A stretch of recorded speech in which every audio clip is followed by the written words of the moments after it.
What's up, YouTube? At the biggest wrestling show since WCW in North America, besides the WWE All In, the American Nightmare Cody actually became the 94th NWA World's, don't forget the S, World's Heavyweight Champion. Now, I made a video just like this about a year ago. I said like 5 people that should face Tim Storm for the NWA title, but then like right after I made the video, he lost to Nick Aldis. So before Cody can even think about losing that, I'm gonna give you guys 10 people that should challenge Cody for the NWA World's Heavyweight Championship. Number 10, Flip Gordon. So Flip Gordon and Cody probably have the most history out of everyone in the entire Bullet Club, the Being Elite show, everything combined together. Flip Gordon absolutely is hated by Cody with a burning freaking passion. So it only makes sense on top of the fact that Flip Gordon was also a same guy that got the NWA World's title shot from Nick Aldis. They also receives one eventually down the line from Cody. Most of the people I have on this list besides Gordon are actually more established superstars, like they've done something, if it was with the WWE, AAA, New Japan, TNA, something that makes him more of like an established star to make the world's title feel like a more important championship than it already is. Gordon honestly is just a match that if you don't want to see it, what is wrong with you? I mean, he already had one against Nick Aldis. It only makes sense he eventually faces Cody Rhodes. It just has to happen down the line. Number 9, Christopher Daniels. Christopher Daniels is the same guy who Cody took the world's title from in Ring of Honor about a year ago at Best in the World. So it only makes sense eventually, one of these times, since Cody's already signed with Ring of Honor, that the title is going to be featured on Ring of Honor a lot more. So eventually Cody's going to want to go back to the same person they beat when he became a world champion in professional wrestling to give him another shot to possibly become a world champion. And Christopher Daniels right now, on top of his whole SCU stuff, is really over. Him and Cody had a great match at Best in the World, so to tell that story of like the guy who wants to be a world champion again because he lost his opportunity to the young guy that decided just to come in and take the world title from him. Even if Christopher Daniels has to play the heel, it will still be a great match. People would cheer and boo him because apparently he's still technically a heel, even though he's just really freaking over because SCU is just awesome. Number 8, Tim Storm. Now, not just Tim Storm, but a heel Tim Storm. I mean, obviously this guy eventually is gonna have to retire, right?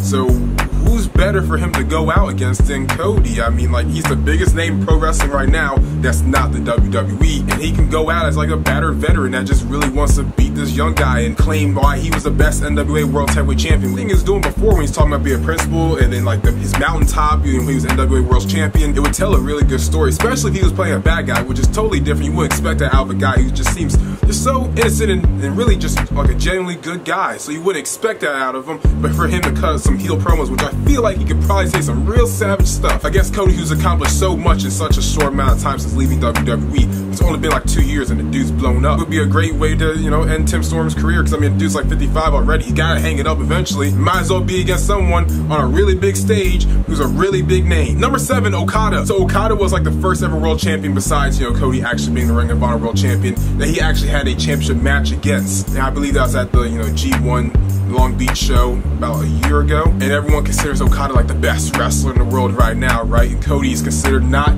he's the most successful non-WWE guy, but maybe not the best in-ring guy. He's still on a level of Okada and Cody. Okada's still here and Cody's probably still about right here compared to him. If anything, the story can be Cody wants to prove he's a really good freaking wrestler. Not just a business sense, but actually in the ring he can go with the best of them. He's already had a match against Okada before. I believe it might have been 1 or 2 matches against Okada, I'm not sure. They were decent matches then.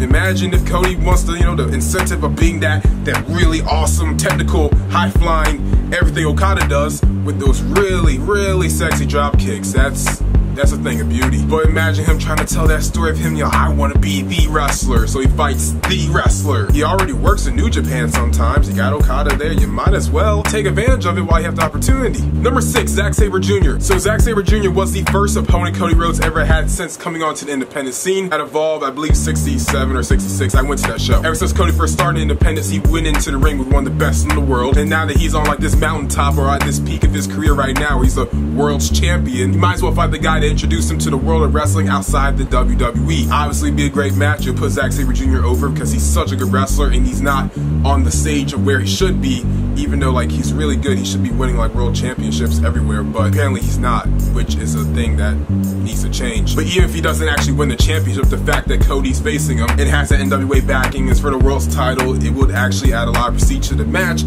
because Zack Sabre Jr. is such a good wrestler. It really defines how wrestling related this title needs to be, not just storylines and pyro, Ric Flair promos and stuff, it also can be a really good technical wrestling championship to hold. Number 5, Jay Lethal. Jay Lethal is pretty much one of the best wrestlers in the world right now. He's also the current ROH World Champion. If anything, this match should happen soon and maybe like right after he actually drops the world title. I don't really think his championship reign is going to last past like the G1 Supercard at WrestleMania weekend. I think by then he just had the title for a little bit too long. And when he stops being world champion for ROH, I mean, he's going to need to do something that still keeps him relevant so he doesn't just fall off into oblivion. Wrestling the world's champion, I mean, like, a heel Jay Lethal's always been the best Jay Lethal, so like a heel Jay Lethal versus Cody, NWA World's Championship at like their second biggest pay-per-view, maybe sometime during the summer Ring of Honor. It would definitely reestablish the fact that Jay Lethal is one of the best wrestlers on the planet right now and can hang with the best of them, and also wrestling for such a prestigious championship. Number 4, Big Sean Studd. Now, Big Sean Studd is probably the most unknown or like not as popular guy on this list right now. Why am I including him on this? One, the guy's actually really increased his like in-ring ability. He's actually really good. I used to watch him at MCW all the time. Now he's wrestling like around, I think in Texas right now. I think he's with Rally Wrestling with Booker T. The guy definitely moves for one like his father, Big John Studd. Also, he kind of gives off that like a Kevin Nash demeanor in a way. And there's a good story right there. Son of a legend, World's Championship. Make it happen. It'd also be a good way to introduce him to NWA, a bigger wrestling audience, so he can talk about his father and his legacy, what he wants to accomplish as a wrestler, just so he's not known as like the son of a wrestler, but you know, that he just made his own path, just kind of like how Cody did. Number 3, Austin Aries. Austin Aries, I mean, the guy used to be a belt collector. This has probably been the best time for him to actually want to pursue this championship. There's a story for it because the guy did hold a Defiant Championship, the Impact Wrestling Championship. I think it was like IPW UK. I think there's a title in Australia, might be like WSW, I'm not really sure. You can easily make the argument that he's already a world's champion. He holds belts in different countries. And then you have the guy who represents the world as the